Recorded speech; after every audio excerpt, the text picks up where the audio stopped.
Welcome back to Update Day in Old School. I am a little under the weather right now, so I do apologize if my voice does sound off in this video. Regardless, in this week's update, the beta worlds will once again be open, this time to test out a brand new PJ timer. The new PJ timer will be active in all single way and single plus areas of the wilderness within the beta, and it will last 16 game ticks or 9.6 seconds. For example, if player A just finished PvP combat with player B, player C won't be able to attack either player for at least 16 ticks. And an additional change this time around is that NPCs will also respect this PJ timer. Therefore, if there are any aggressive NPCs within an area, they will also respect the PJ timer if there is a player in combat running through. In addition to this, there are a few other activities that will now be prevented during combat, and these are setting new Chinchompa or salamander traps, fishing dark crabs, or mining anything in the wilderness. Next up in this week's update, we have full confirmation that the Hallowed Sepulchre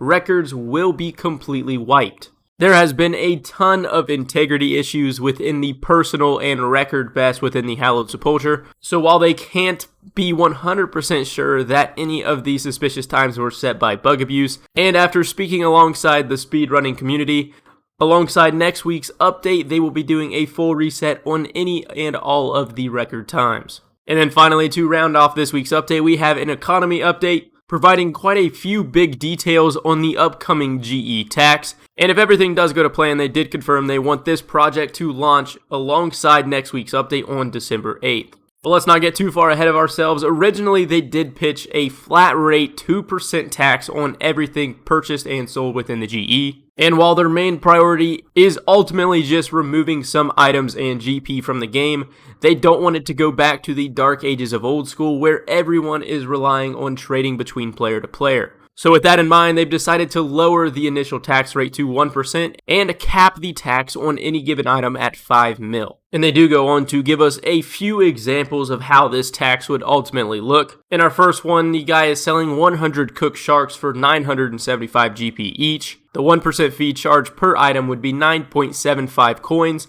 which would then round down to 9. Meaning that the total amount received back would be 96.6k with a 900 GP fee. In comparison to somebody selling a twisted bow for 870 mil, the 1% fee charge would originally be 8.7 mil, but with the new cap, it would only be 5. Therefore, the player would receive 865 mil back after a 5 mil tax. They've also stated that some items are excluded from this tax altogether, most of which are tools used by new players since we prefer not to inhibit the trade on essential items. One of these items is bonds since they already charge a fee when they're converted from non-tradable to tradable. And then finally, they've also implemented a change to trading from player to player, considering that more players might be trading and selling to individual players trying to avoid the GE tax when it does release. As a counter-scamming measure, they have implemented a few second delay before being able to click the accept button in a trade menu